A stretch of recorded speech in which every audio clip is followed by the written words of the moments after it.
Eight Doors, Arum's Afterlife, was released a few months ago to very little fanfare after a successful Kickstarter, and I had a chance to play through with a press key.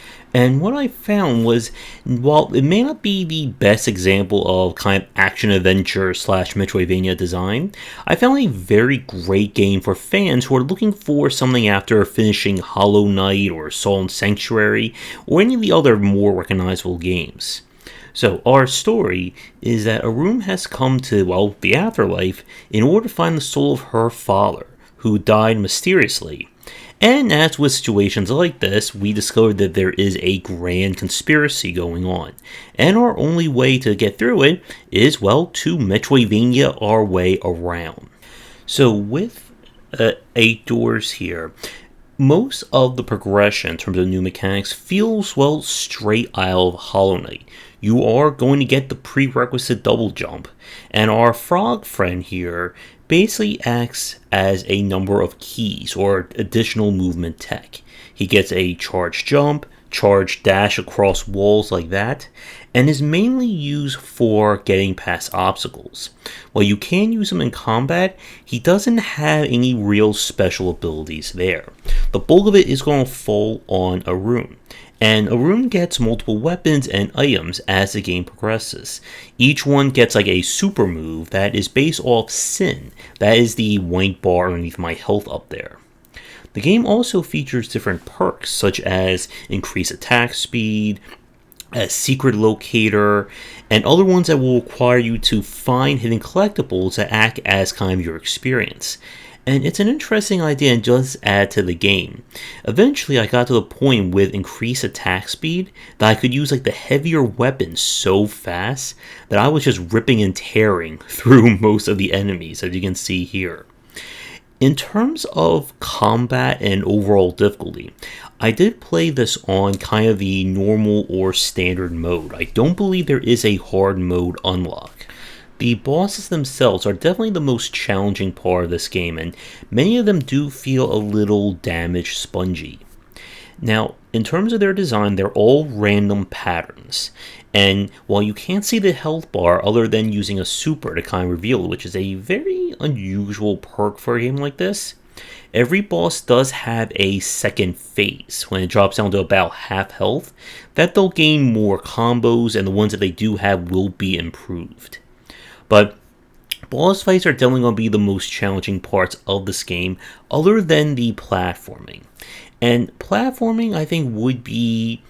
I won't put it in the same overall difficulty as something like Hollow Knight, but it does get a little bit close. This was definitely a game by action-adventure fans for action-adventure fans.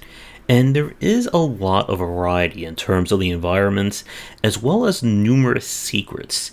And I do believe there is a good ending that is unlocked by completing a lot of optional challenges. Now, whether or not people are going to do that, of course, remains to be seen. But with that said, we're going to take a quick break, and when we come back, I do have a few nitpicks with 8 Doors that I want to talk about.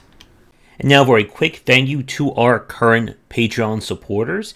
And if you're interested in my books on design, they are available at most major retailers. 20 Essential Games to Study is for first-time developers looking to be inspired, and the Game Design Deep Dive series covers the history and philosophy of major genres, with horror coming later in 2021.